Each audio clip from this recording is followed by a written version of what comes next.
mikolo tosekanaki na mosolo ya mboka Kongo ekoki tofungwani miso lelo tomoni bozoba nyonso tosali po ya kobongisa Kongo aveni ebongi tosala moto nyonso ata mwana Kongo ya mosolo mpembe ya nzoku Kongo ya bwanya kasa ya mbila Kongo ya makasi moto ya nkoi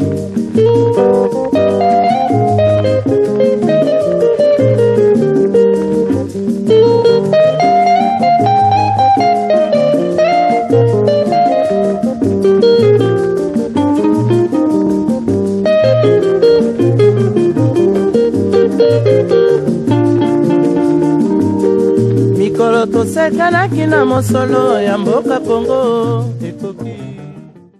Un plaisir aujourd'hui d'être avec vous, avec une grande dame, une dame congolaise. Comme j'ai toujours dit, très peu nous font la fierté en tant que femmes congolaises. Mais il y en a qui sont là pour prendre le flambeau et aller avec Côte d'Ivoire. Aujourd'hui, nous allons recevoir en direct de Bruxelles, sur notre chaîne UK Congo Voice, une dame qui n'est de moindre que la représentante de l'UNC. L'UNC, le parti cher président Vital Kamerhe, qui fait couler beaucoup d'encre dans la diaspora. Mais aujourd'hui, la chance est là. Elle nous est donnée à ce qu'elle nous dise ce qu'elle pense de tout ceci, ce qu'elle a dans son cœur à propos d'elle-même et puis à propos du parti.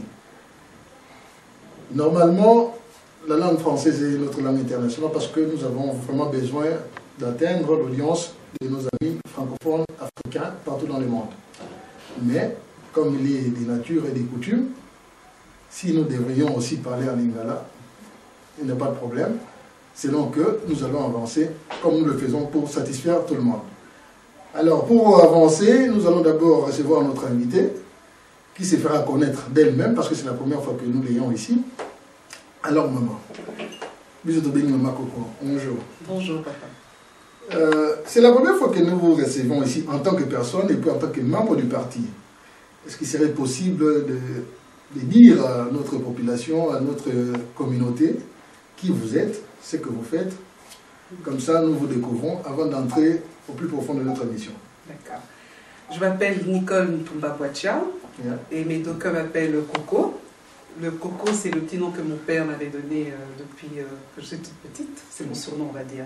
Mais mon nom, c'est Nicole Ntumba-Boatia. Je suis donc juriste de formation, mariée, mère de 3 enfants, 3 petites filles. Et donc j'ai presté en tant que magistrat, substitut du procureur de la République au parquet de grande instance de Gombe à Kinshasa. En même temps, j'étais assistante à la faculté de droit. Et à ce jour, je poursuis une thèse de doctorat à l'université de Gand en droit international des droits de l'homme, option le droit à la santé de la reproduction. Voilà. Et en tant que membre du parti l'UNC, qui est... Ah oui, voilà. En tant que membre du parti, je suis secrétaire fédéral de l'UNC Fédération Belgique, parce que le parti est représenté à l'extérieur par des fédérations, et chaque fédération a à sa tête un secrétaire fédéral, dont je suis la représentante. Depuis combien de temps vous êtes dans le parti et depuis combien de temps vous occupez ces postes si chers? Depuis le parti, j'ai commencé effectivement en 2011. En 2011, c'est ça, mais j'étais d'abord chargée de la communication. Parce qu'avant, on avait notre feu secrétaire fédéral Tatou Hilaire, Lombaï, paix à son âme, qui nous a quittés l'année passée, en juin de l'année passée. Et voilà, et quelques mois après, au mois de juillet 2012, j'ai été donc nommée à titre intérimaire, donc secrétaire fédéral de l'UNC. Voilà. Et avant 2011, parce que vous aviez dit que c'est à partir de 2011 que vous avez intégré l'UNC. Étiez-vous dans un autre parti politique ou... Non, pas du tout. Donc j'étais analyste, penseur, tout ce que vous voulez. Donc voilà, je faisais des petites analyses indépendantes. Je faisais des petites analyses juridiques surtout, mais politiques aussi. Et c'est après que j'ai été séduite par le projet de société de l'UNC. Et puis voilà, donc, j'ai décidé à m'engager officiellement. Bien, maintenant que nous allons au vif du sujet, pourriez-vous nous décortiquer un peu l'UNC? Parce que beaucoup de gens découvrent l'UNC selon leurs analyses, selon les informations qu'ils ont eues.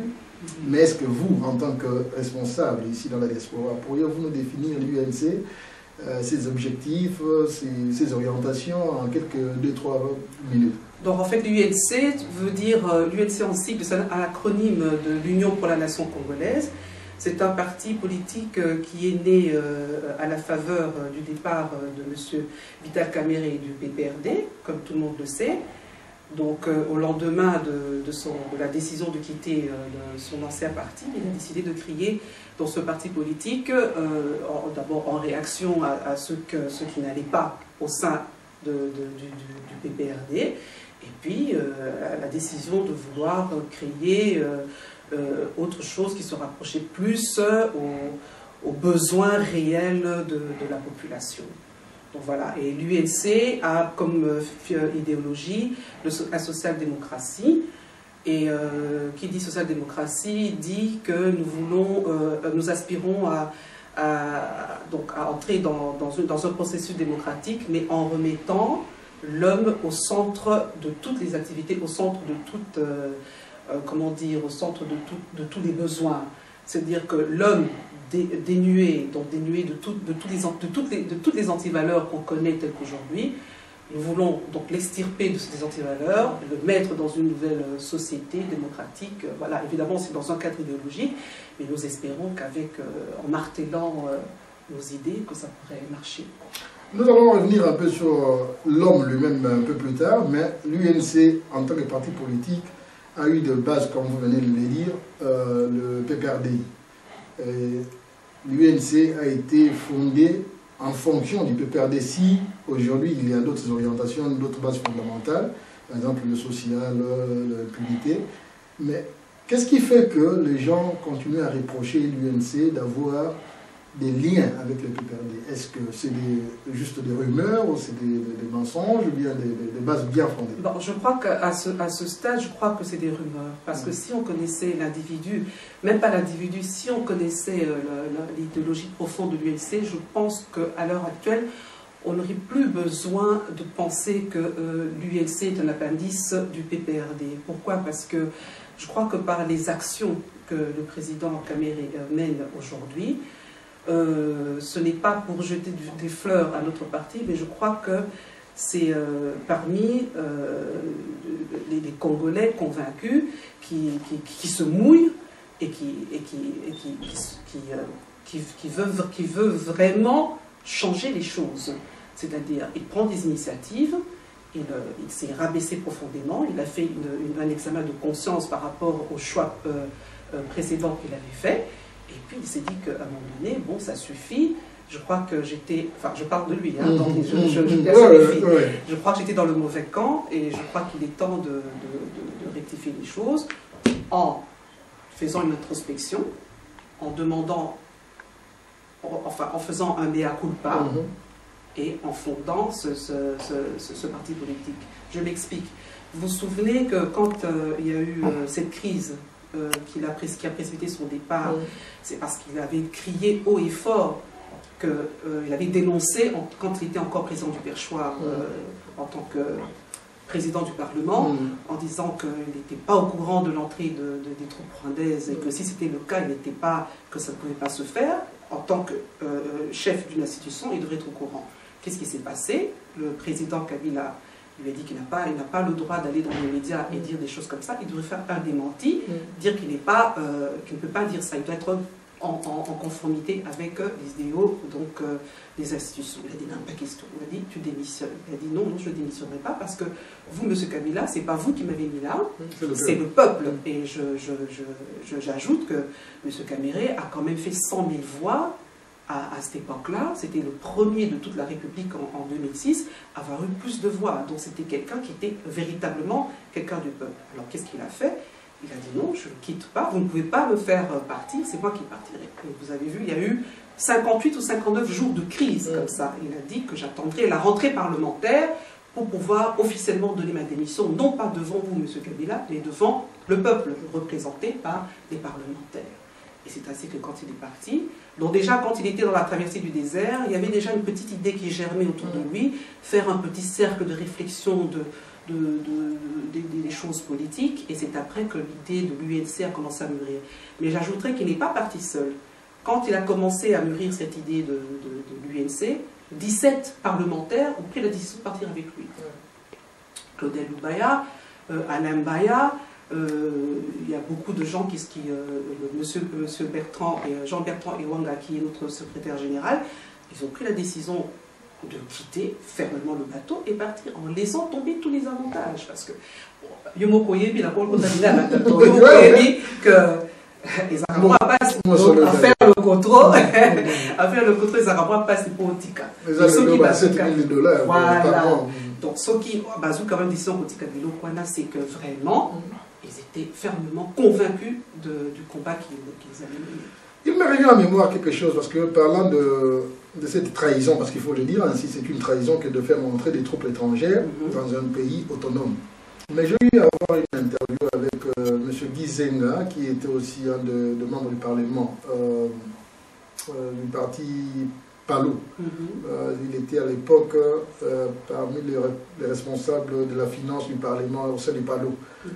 Mais lui, il avait admis que les hautes autorités des institutions, tous étaient informés de cette arrivée ici, pas de cette pénétration des troupes étrangères dans le pays.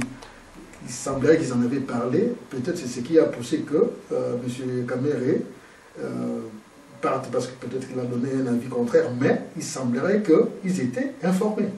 Ça, je ne peux pas vous dire, je n'étais pas là, je ne sais pas ce qui s'est passé exactement, c'est de la haute politique, mais je sais simplement que pour dire sur les ondes nationales et internationales qui n'étaient pas au courant, et que si le chef de l'État a fait entrer des troupes étrangères pour poursuivre les troupes de FDLR ou autres objectifs inavoués, le faire alors qu'il sait très bien que ça aurait pu mal se terminer pour lui, il l'a fait.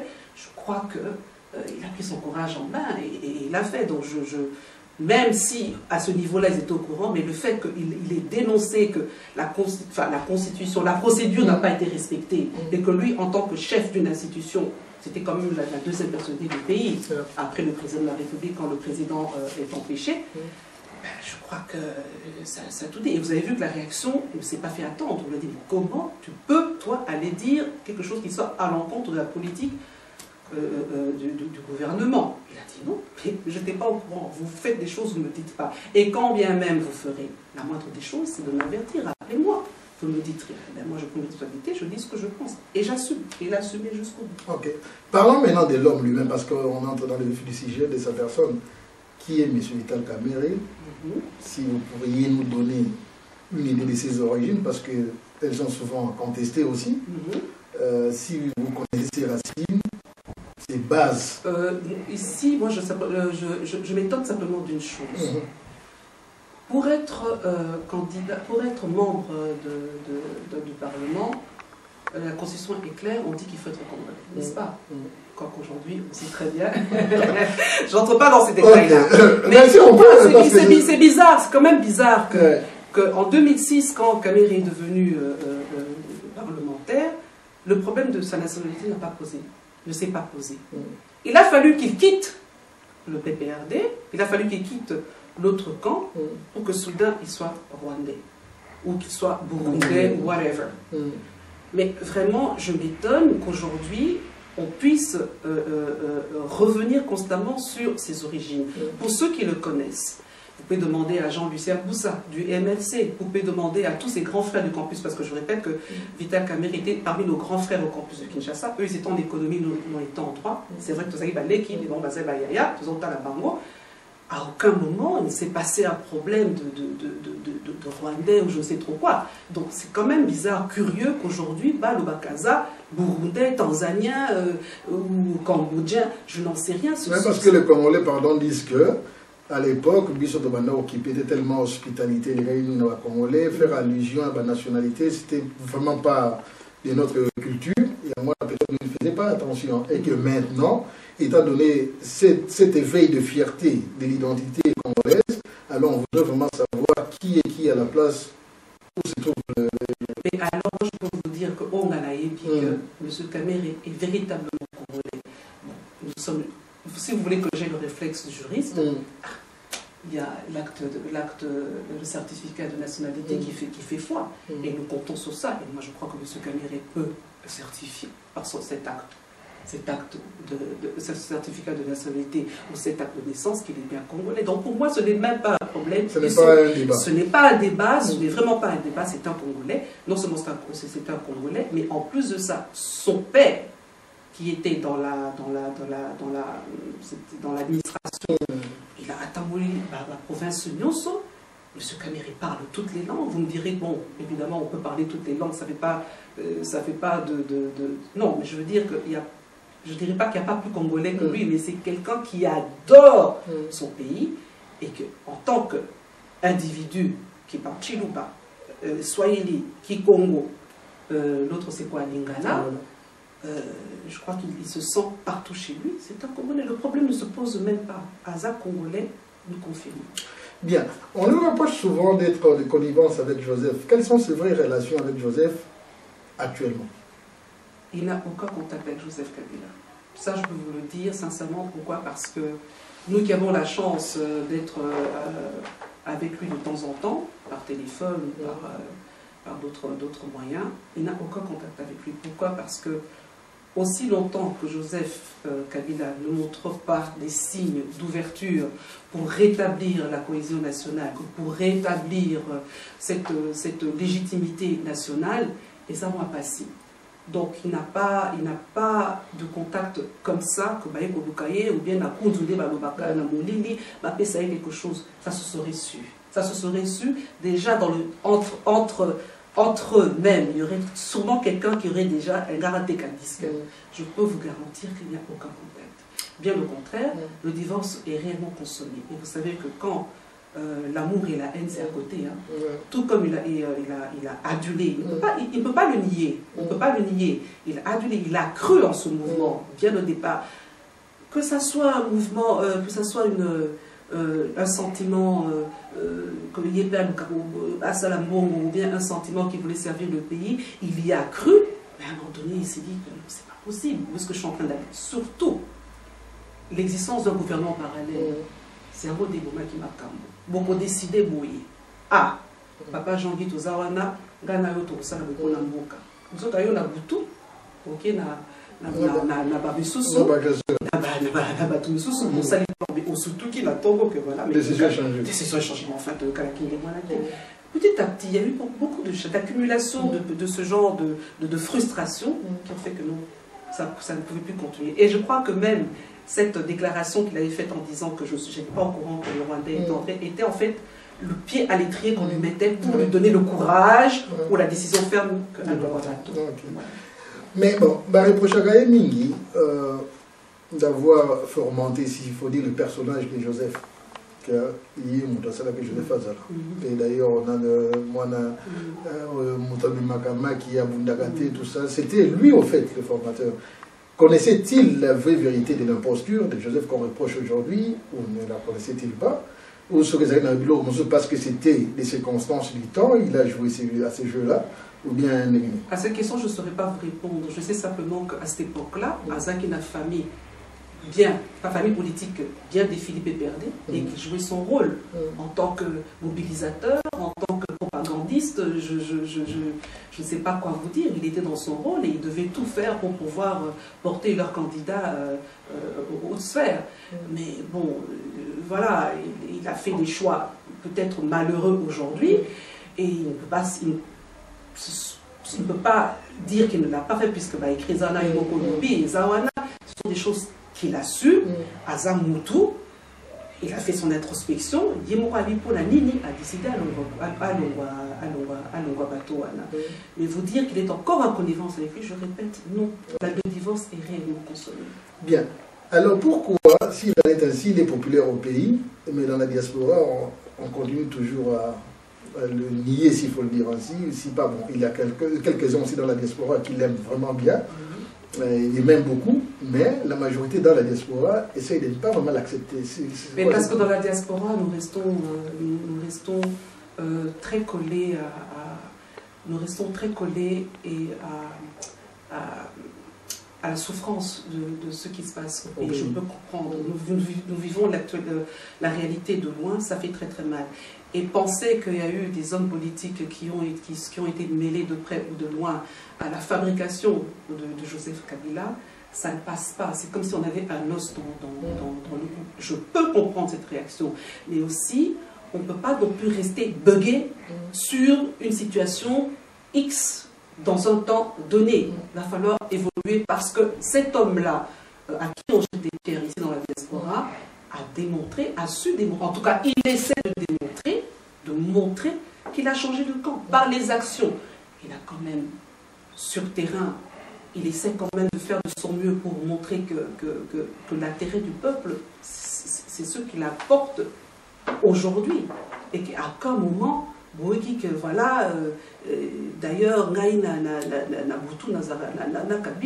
comme ce que le député Francis Kalombo disait que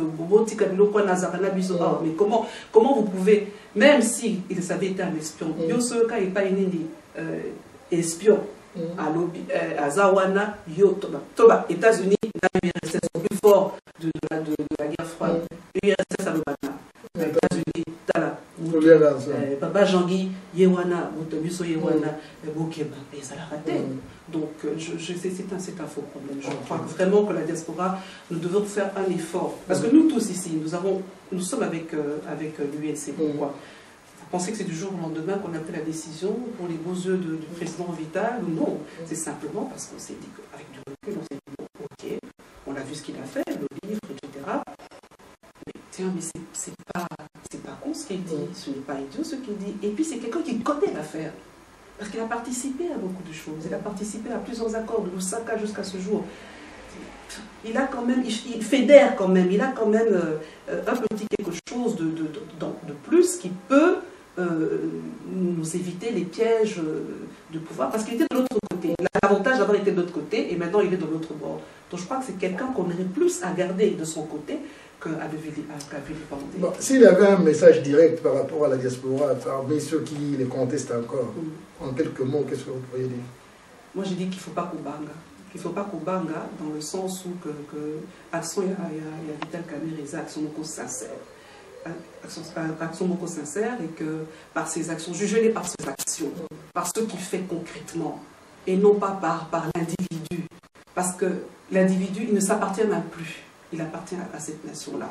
Les erreurs du passé sont le passé. Avançons. Et vous verrez que son changement est réel. Je ne dis pas Fontaine, je ne boirai pas de ton eau, mais en tout cas, jusqu'à ce jour, depuis 2009 où il a pris la décision de partir, jusqu'à aujourd'hui, son discours est constant. Je crois que c'est sur ça qu'on doit se reposer. Okay. Nous pouvons travailler seuls dans ce grand Congo.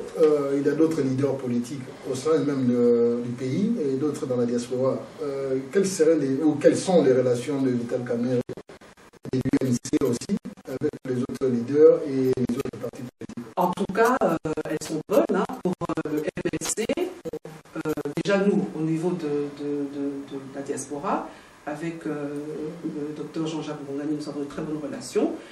Quand il s'agit de faire des déclarations politiques au nom de l'opposition, ou quand il s'agit de réfléchir sur comment apporter notre contribution au cursus politique, en tout cas, Jean-Jacques n'a jamais manqué de m'appeler, et vice-versa, tout comme les papas, j'ai oublié son nom, papa Pierre Mbouyi et Ange Pabolangui de l'UTPS. En tout cas, on marche main dans la main. Je peux même vous dire qu'il y a quelques mois de cela, après notre déclaration politique, nous avons été invités par l'ambassade de Brazzaville. Nous avons été rencontrer le chargé d'affaires qui voulait justement en savoir un peu plus sur cette déclaration-là, les Indéguénis. Donc on était main dans la main, et au Congo c'est la même chose. Quand le président prend cette initiative d'aller vers les autres, il y a toujours la porte ouverte. J'ai Thomas Louaka, les gens Lucien Moussa, Salut Badibaga et les autres, donc la porte est toujours ouverte pour, en tout cas, essayer de trouver une solution. Bazana, langage Moko. Bazala, un seul homme, donc une seule pensée pour pouvoir sortir de la pays. Donc, voilà. Donc, Banamboka. Curseur, curseur, ok, par rapport à ce qu'on a dit, Vital Kamerhe, on a des leaders comme Papa Etienne Mamboka, Fayulu, Martin Fayulu, Diomine Dongala, un peu les leaders, on a Roger Lumbala. Est-ce que les relations sont bien ou bien, Azana Batumusu, au passé? Bon, au début, évidemment, hein, autour d'un cadre politique. En politique, en tout cas, chacun ses intérêts, chacun son agenda. Ça, c'est légitime. Mais on a c'est que je crois que l'opposition même aujourd'hui a compris qu'on ne peut plus continuer à aller d'une façon dispersée. À l'initiative de l'UNC et d'autres, je crois, ils ont décidé de se rencontrer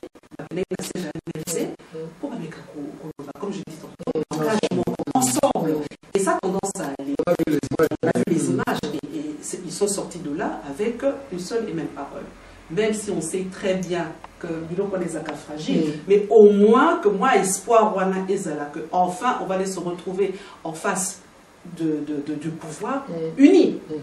Tout le Balido Bamoko. Le choix de la personne, ça c'est une autre histoire, mais au moins tous en a idéologie pour pouvoir essayer d'avancer, parce qu'on n'a pas l'impression d'avancer, on fait du sous-place, on a au point. Ça ne peut plus continuer comme ça. Étant empêché de venir œuvrer dans la diaspora, comme beaucoup d'autres hommes politiques, est-ce qu'il a des contacts avec les leaders politiques de l'opposition dans la diaspora, par exemple Marie-Thérèse Lando,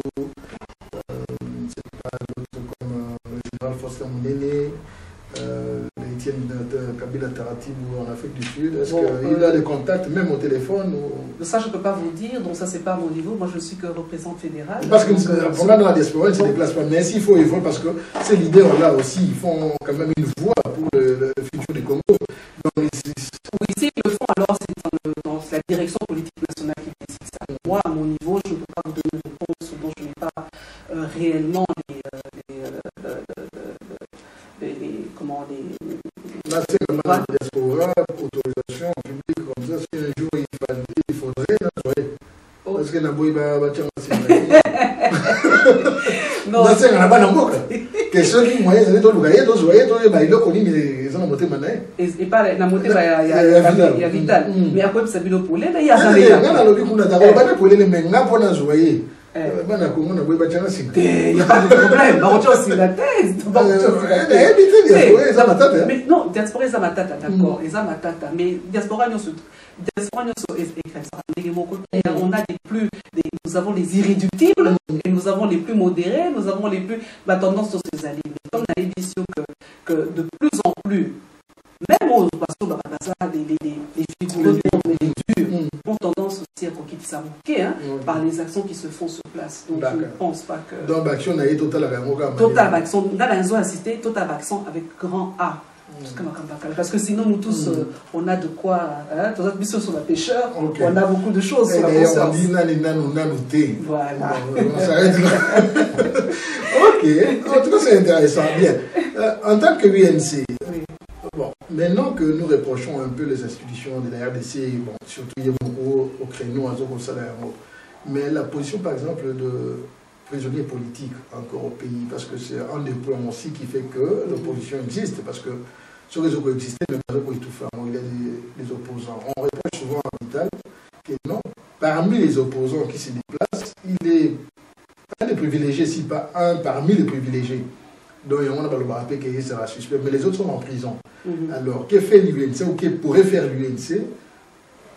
Mais l'UNC, comme les Gabriel Moka. Oui, je comprends, mais l'UNC ne peut pas se substituer à la justice. Tout ce que nous on peut faire, c'est simplement dénoncer. Et je crois que depuis que ma prisonnier politique Bazawana, nous ne faisons que dénoncer. À chaque fois qu'on a eu l'occasion d'être devant des micros, et à chaque fois qu'on nous a posé cette question, nous avons dit que nous œuvrons, nous parlons au nom de ça. Vous vous souvenez quand Mme Bégoui est venue pour la francophonie, et qu'avant que François Hollande a la décision en Koya Mboka, c'était une des conditions de Topozaki, que voilà, il y a un point qu'on a francophonie, ceux qui bataillent Makambouya, notamment prisonniers politiques, donc il le sait. Donc, donc constamment, toujours le Bélango.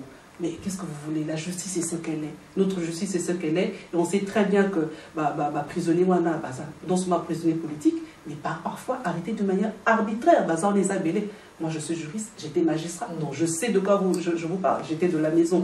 Donc, bon, tout ce que nous, on peut faire en ce moment en tant qu'opposition, c'est dénoncer, continuer de nous dénoncer et marteler sans cesse. On ne peut pas faire plus. Okay. Bien.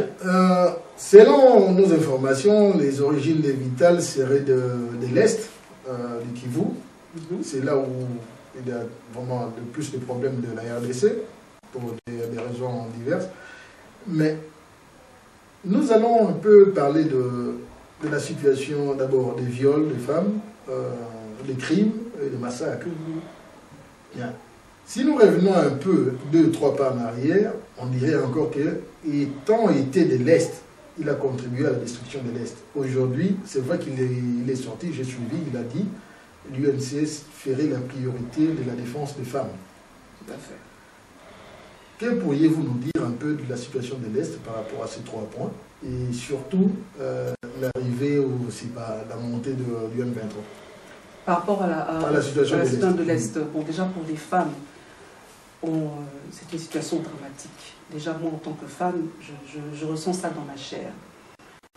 Moi, pour avoir traité des cas au parquet des femmes violées, je peux vous dire que c'est une chose innommable, qu'on peut même pas en parler avec légèreté. C'est très grave. L'UNC s'est attelé à faire d'abord de la femme en tant qu'individu une priorité. Azong sa moisi a fortiori une femme meurtrie. Donc de ce côté-là, effectivement, l'UNC a pris l'engagement que ceux qui m'ont tamboli, il faut tambola, que les Cambouana et la femme violée, il faut esouka. Il faut esouka que d'autres moi si ils ont l'intégrité nango, ils ont la dignité nango, ils ont la fierté nango. Deuxième point, nous sommes là situation M23. M23 de qu'ils ont mouvement beaucoup militaire, rebelle. On sait très bien d'où est-ce qu'ils viennent. Les a donc il y a CNDP, on connaît leurs parrains, donc ils sont là, ils sèment le désordre. Bon, malheureusement pour nous, ils ont réussi par un tour de passe-passe à se faire considérer et bamiper sa importance à tel point que Salini Bango, des assises na Kampala, qu'on a traité ma Bango. Mais au moment que Bisso UNC, d'abord, vous me direz, oui, mais l'opposition, comme a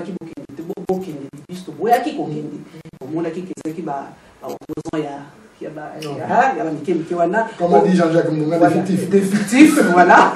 Jean-Jacques, merci Jean-Jacques. Donc, les opposants fictifs qui ont décidé d'aller, mais les vrais opposants, je veux dire ceux qui, donc les grands partis politiques de l'opposition, on va quitter. Pourquoi Tokenda quitter?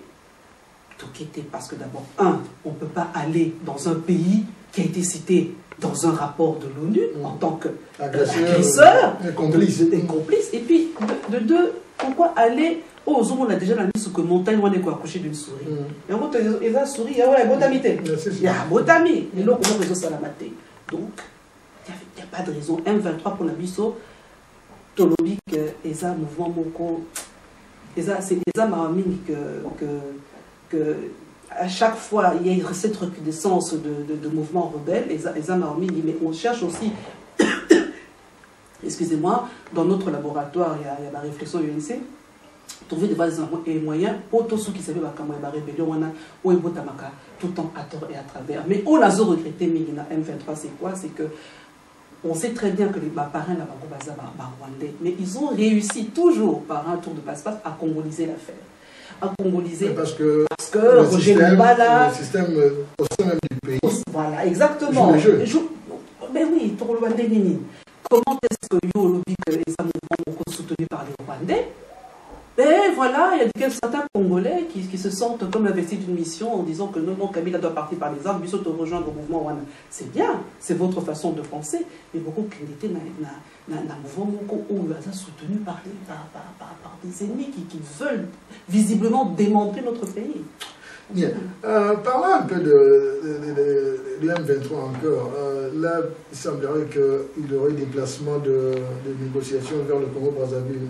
Quelles sont vos analyses et votre opinion en tant que membre de l'UNC et puis en tant que citoyenne congolaise? En tout cas, déplacement à Brazzaville. Pourquoi? Parce que Sassou Nguesso, le président Sassou Nguesso a eu une direction, a eu présidence et à CIRGL. C'est pour ça que logiquement, tout devait être transféré à Brazzaville. Mais si c'était si facile que ça, pourquoi est-ce qu'à ce jour ça n'a pas encore été fait? Donc, et puis moi, je ne pense pas que M23, Dengazawana, Azabman a tendance à reculer plutôt à l'ouest, Katkana Est, ceux qui sont baqués, la guerre Bantou. Voilà, donc voilà l'îlotique. Et ça, moi, mon boulot. Donc, moi, je crois que même cette histoire de Brazzaville, de nouveau, ce qu'ils ont sourité aux Arabes, ils ont un voyons voir. C'est mon point de vue, ça m'engage comme moi.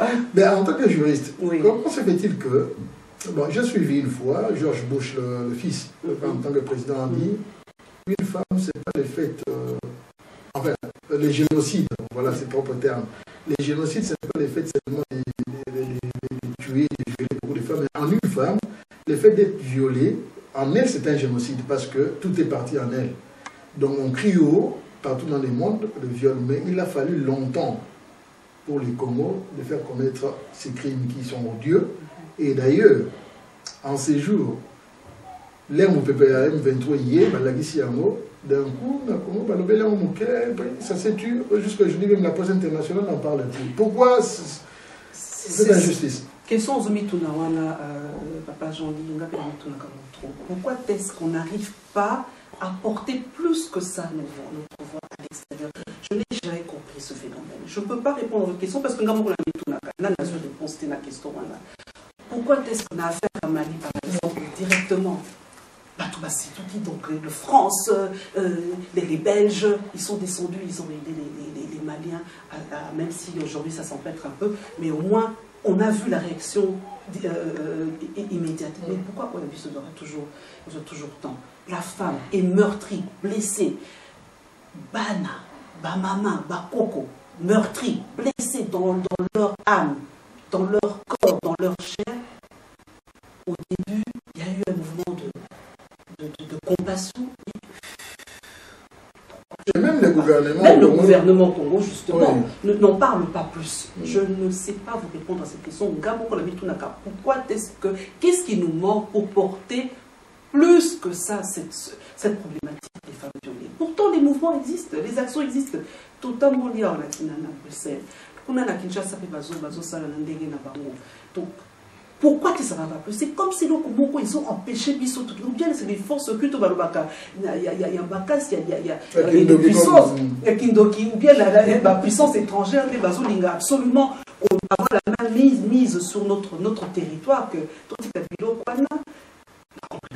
pourtant, la femme c'est le berceau de l'humanité, la femme c'est le berceau de la vie. Pourquoi est-ce que, dans la tête, le docteur Mukwege, il a fait ce qu'il a pu.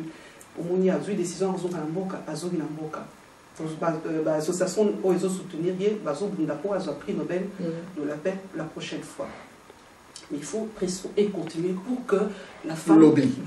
Les lobbies, exactement. Mais les lobbies, là, il ne faut pas non plus les crier. Parce que lobby, as I speak English too, lobby se fait dans les couloirs. Il ne faut pas le crier. Pour ne pas que les ennemis, justement, soient stratégie. Et puis, prendre déjà la griffe. Exactement. Il faut la kinswik. D'accord. Ok. D'abord, parce qu'on va souvent dans les radios, tout ça, des fois, on sait dire quelque chose, mais il y a aussi...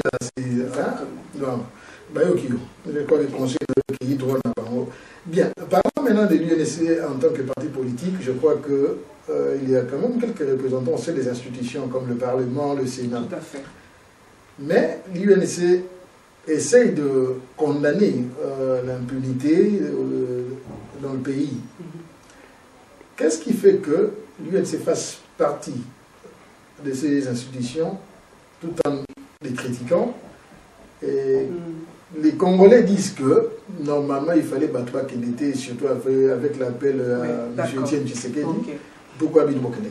Bon, pourquoi? Parce que d'abord, on peut, vous savez, la communauté internationale et la communauté Moko n'a pas hypocrite.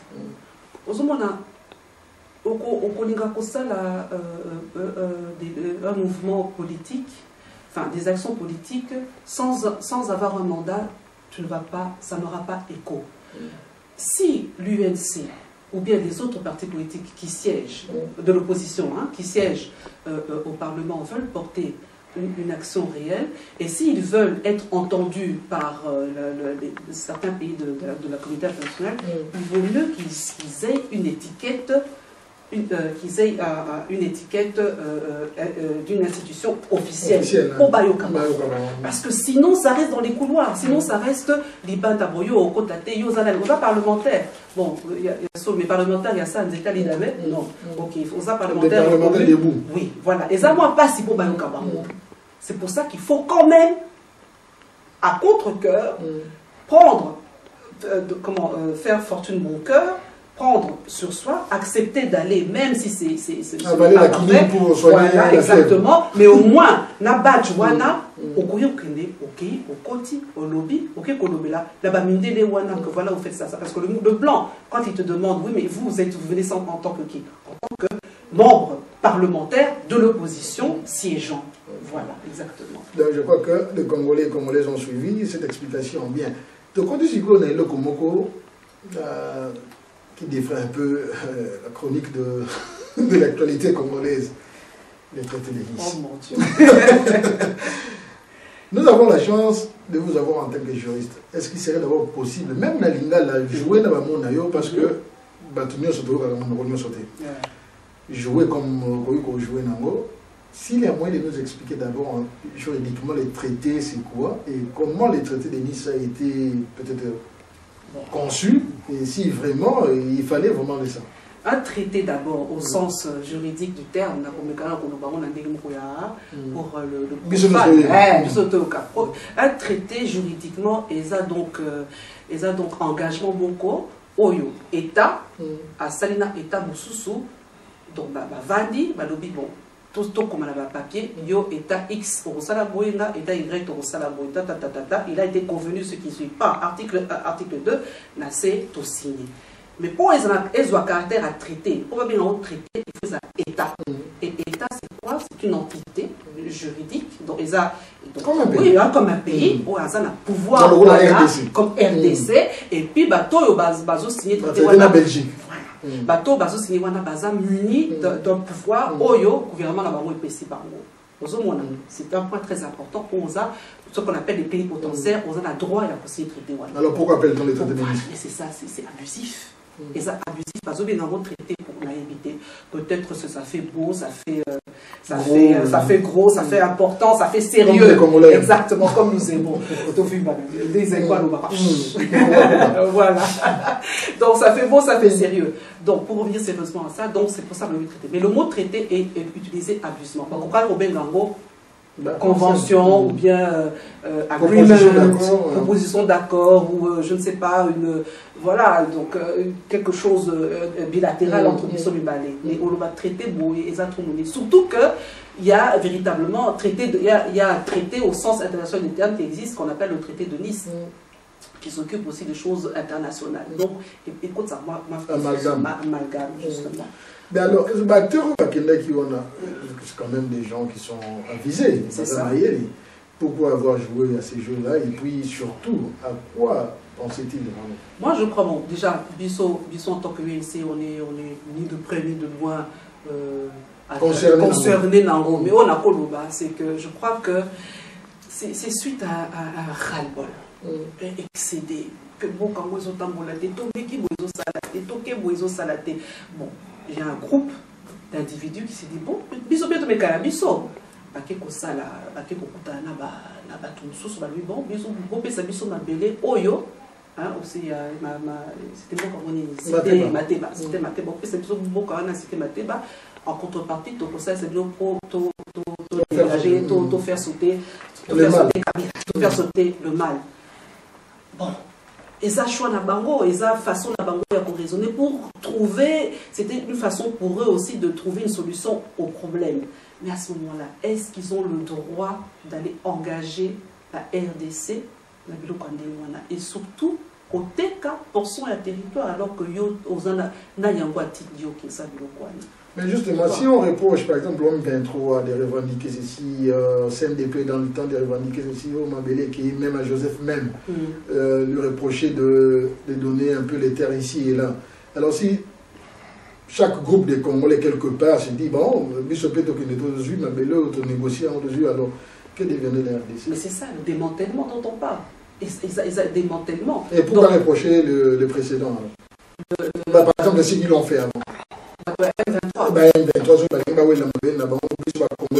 si vraiment. Est-ce que le M23, je ne pense pas que nulle part dans la déclaration. Si jamais il n'arrivait pas au pouvoir. Bon, voilà, donc c'est encore M23 en tant que Kinanango. Est-ce que État n'est dit est-ce que ça muni pouvoir congolais. Tu vois, c'est encore un imbroglio pas possible. Donc moi je crois que cette histoire de traité de Nice, c'est simplement je dis bien, je peux comprendre que ça soit une réaction à un ras-le-bol, mais je ne pense pas que c'est la meilleure voie pour base de solution et à faire dégager. Okay. Imaginons que cela ait été vraiment jusqu'au bout. Quelles auraient été les implications et les conséquences néfastes par rapport aux Congolais et Congolaises?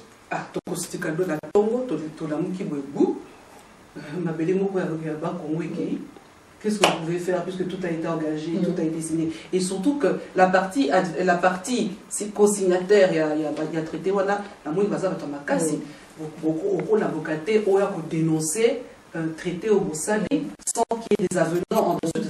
Avenants, c'est quoi? Ce sont des conditions bon, je pense pas que parce que ça parce qu'ils le disent, on va prendre par les armes. Mais qui sont-ils ces collèges? Je n'en sais rien. Dans nulle part, on dit seulement un collège, même pas un pays. Je n'en sais rien, même pas un pays, je n'en sais rien. C'est vraiment des mots de normalement la force obscure. Nous avons point de vue, on gagne, nous avons écapé qu'on raisonne en tant que Congolaise, mais en tant que juriste. Mais je ne sais pas vous dire plus. Traité, et puis surtout, et c'est qu'il a janvier 2012. Pourquoi il a combiné la bateau en février 2013? Donc tout ce temps-là, qu'est-ce qu'il faut pas... Là, une question, vraiment le comportement où il salami. D'un côté, la dénonciation de la part de la Parico. Est-ce que c'est là qui est moment beaucoup propice ou pas? Est-ce que c'est là qui est vraiment bien réfléchi? Et puis, de l'autre côté, UDPS, par l'entremise, il y a M. Pouila. Oui. Est-ce que silence Nabango, ils ont répondre à quelque chose, ou bien la réaction normale, vraiment, en tant que Congolaise, ni Congolaise, aux autres Bani, et puis en tant que membre parti. C'est qu'encore une fois, c'est ma comme Nabango, la marque Nabango, et qu'à un moment donné, ils aussi ma société, le leadership peut-être, peut-être leadership, il y a une Okouana, que voilà, de l'Okana qui bouille, de l'Okana qui bouille, il y a une disproportionnalité dans le partage de bénéfices de ce contrat-là, de leur traité-là. Donc, décider beaucoup plus que ça, les mois qu'à l'étau, par exemple. Moi, je ne peux que constater comme tout le monde constate. Mais si conseil il y avait à donner aux Congolais et aux concernés, conseil non personnel des amis. D'abord, ne pas appeler ça traité, parce que ça heurte l'âme des juristes, ne pas appeler ça traité. Donc, ils ont une convention bilatérale entre tout, même pas synalagmatique entre Bango. Et puis, je ne pense pas que la voie la mieux indiquée pour toute la solution du problème, pour dégager ton pouvoir ou bien tout changer. Non, pas en tout cas en vendant une portion du territoire. Parce que déjà, ceux qui ont résisté pour la M23, pourquoi est-ce que vous concédé pour la cité de la débat? Justement, c'est problème des traités de Nice entraîné en genre, il faut dire, quelque chose qui s'est fait en Afrique du Sud, les arrestations de 19 plus 1. Et puis en Angola, de 13 Congolais, disons, combattants. En tant que juriste d'abord, il est possible et acceptable dans le pays, nous sommes leur reprochant par exemple leur acté ou bien pour évoquer la revendication du pays ou bien ceux qui ont condamné ou bien apprécié la situation.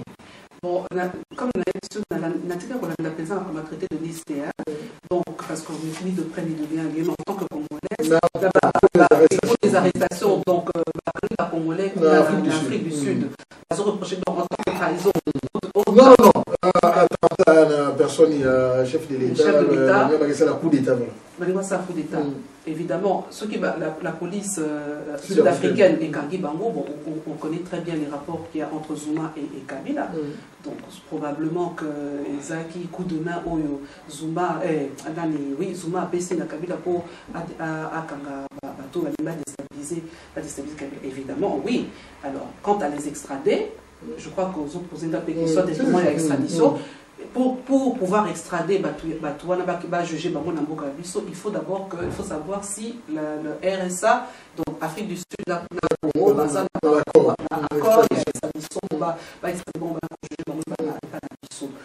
donc voilà, on a traité de Nice, vraiment, Papa Gué, mais vraiment, parce qu'ils ont fait ça là. Je voudrais dire juste une chose, après l'arrestation, 2 ou 3 jours après, le fils de Jacob Zuma s'est fait arrêter au Sénégal avec une valise de plus de 60 millions de dollars. Est-ce que c'est une relation? Voilà. Tout ça, c'est des choses mafieuses, des forces obscures de la mafia, la haute politique mafieuse. Mais parmi les arrêtés en Afrique du Sud, il y a Étienne Kabila Taratibu, avec qui j'ai eu aussi la chance d'avoir communication juste la veille à départ de la cellule. Mais, bizarrement, il y a eu une réaction à la ministre des Affaires étrangères, information, pardon, M. Mende, la mère Mende. Niant, identité à Étienne, non seulement Étienne, il y a Aimé Kabila, la pauvre qui est décédée, à qui on n'a pas donné son nom. Et puis il y a Hortense qui est en Angleterre, Kabila aussi. Pour Nayo, réaction des animaux. Moi, personnellement, pour juste faire une parenthèse, je trouve que nous revenons dans un débat, il y a une posture, il y a identité. Est-ce que, pour Nayo, d'abord sa réaction à Mendy, et maintenant, ça peut nous conduire à quoi? Parce que il faut que ce qui soit un problème, moi, en tant que juriste, quelles seraient les démarches pour débarrasser ici? Il y a identité. Se pose une question, il y a mon casse, ils ont beaucoup son casse pour la gagne.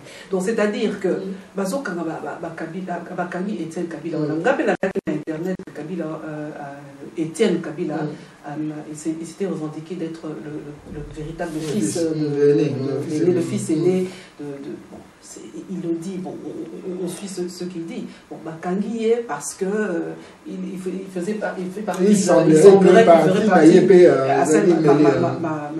la trahison. Pourquoi l'arrêter? Est-ce que Azama, comme ce soit Koubimissa, pourquoi Mendes s'est empressé de dire que voilà, mais le débat sur l'identité, Ezalaïe Joseph, Ezalaïe Étienne, comment est-ce qu'on peut vraiment en finir une fois pour toutes? Parce que bon, juridiquement parlant, d'abord, business expert, CSI, you know CSI?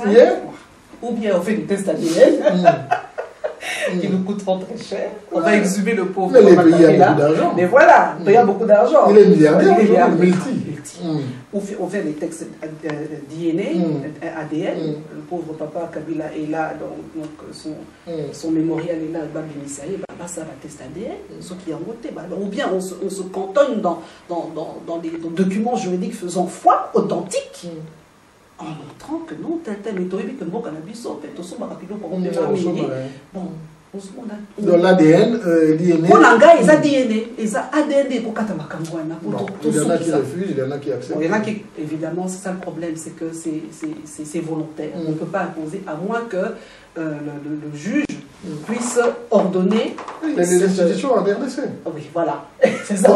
C'est là, est-ce que nous, on la l'unité? Mais oui, ceux qui t'ont salipé, il y a vu ce groupe. Voilà, ton limite c'est ADN. Pourquoi pas? Ils ont fait solution, ils ont fait ça. Moi, je crois qu'on a su que ça débat, il faut qu'un ça va quand même scientifique. Ok. Nous avons presque tout passé en revue. S'il y a quelque chose qu'on a oublié, on en reviendra. Mais à venir, il y a RDC. Par rapport à ma problème sur la balkanisation, il y a la crime, il y a est-ce que, en tant que membre et parti où ils ont comme un jour dans le pouvoir, et là on est ça dans le Congolais, est-ce qu'il a de l'espoir ou pas? Est-ce qu'il faudra avoir la patience ou bien désespérer carrément? Non, désespoir, pas question. il y a moyen d'espérer. Et je crois qu'on n'a pas le droit en tant que Congolais de désespérer. Parce que ceux qui désespoir, ça veut dire que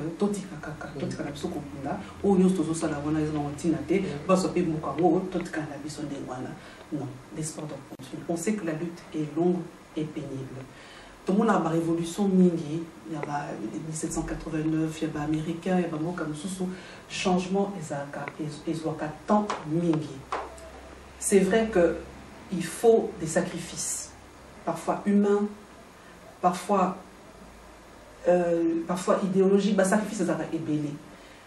Il faut maintenant trouver ces personnes-là qui sont prêtes à se sacrifier. Et les sacrifices que l'on fait, n'est ngai, ozomona, ngai. Là, on a eu une décision à Kokota na parti. Ou bien que ça a politique clairement. C'était parce que, en regardant de loin, il y a eu un ras-le-bol. Tu dis, mais qu'est-ce que je peux apporter? Quelle est ma pierre à l'édifice pour que mon camo est en là? Bon, je peux écrire, je peux faire ci, mais je voudrais m'engager pour Bayokanga, pas en tant qu'individu, mais en tant que quelqu'un qui se bat pour son pays. Pour qu'au moins la RDC reste en alerte au niveau de la communauté internationale. C'est ça le plus important. Même si aujourd'hui nous sommes occultés par ce qui se passe au Mali, dans les autres pays, mais au moins, chaque Congolais d'Etozawana, tout le cas moyen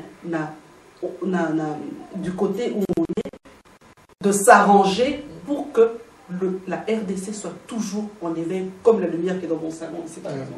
Et ça tiens, même si Mali ils ont ça la boue, et moi comme ils ont un problème. Tout faire pour que la RDC soit toujours... C'est fort s'entendre. Voilà. Bien. Maintenant, nous avons vraiment presque tout fini. Il y a quelque chose que j'ai oublié au niveau de la communauté ou bien la population. Bien sûr, ils en appellent moi directement cela. Vous en avez 2-3 minutes devant la caméra. En tout cas, naï na sepeli mingi papa Jean-Guy Ndenge invité à l'émission nayo. C'est que bon, ngai naza mwana mwasi, bomoni que biso pe basi na mboka eza toza to ba pesi biso penza place de biso milité. Je revendique donc ma féminité, je revendique donc le fait d'être femme et mon engagement pour pouvoir sortir le pays aussi de cette crise multiforme que l'on connaît. D'abord, en tant que femme, parce que je crois que la femme a son mot à dire. En tant que femme, tout ça, la sensibilité, nous il y a toujours moyen, il y a toujours moyen de faire quelque chose. Exact que en tant que femme, pas parce que Bachangaï n'est parité. Voilà ce que je voulais dire, parité. Je ne suis pas très pour cette histoire de parité. Pourquoi? Je m'explique. Parité, on dirait qu'ils ont, bon, ils ont inventé pour et ça la balance. Bon, on cherche une petite place. On cherche une petite place pour mettre une femme. Non, non. Bachayo Kuna parce que non seulement aux amoisi mais aux amaïs, aux qualité de la capacité. On nous a posé dans une ingapé pour un bon cannabiso, makamuki et poso et voilà quoi. Merci Mingi, vraiment grand merci à maman Nicole, maman Coco pour Nabiso, monsieur surtout chance aux Alanaï. Merci d'être nos peuples congolais. J'espère que au Union sur la pour nous information sur le UNC à président, bon bien qu'à l'objet au Lubami il y a président Cameroun était, on a aussi un jour sur le monde qui est sur la naïe. Mais en tout cas, soyez toujours branchés. Et comme vous allez au site www.ubeconvoice.com. Beaucoup d'amis sinon, TV n'abisso ni belito sera nango. Et Zali, donc les moments finis trouver c'est bien mon collègue. En tout cas, merci encore à vous et grand merci. Merci. Jean-Guy. Merci Monica. Merci papa. mikolo tosekalaki na mosolo ya mboka Kongo ekoki tofungwani miso lelo tomoni bozoba nyonso tosali po ya kobongisa Kongo aveni ebongi tosala moto nyonso ata mwana Kongo ya mosolo mpembe ya nzoku Kongo ya bwanya kasa ya mbila Kongo ya makasi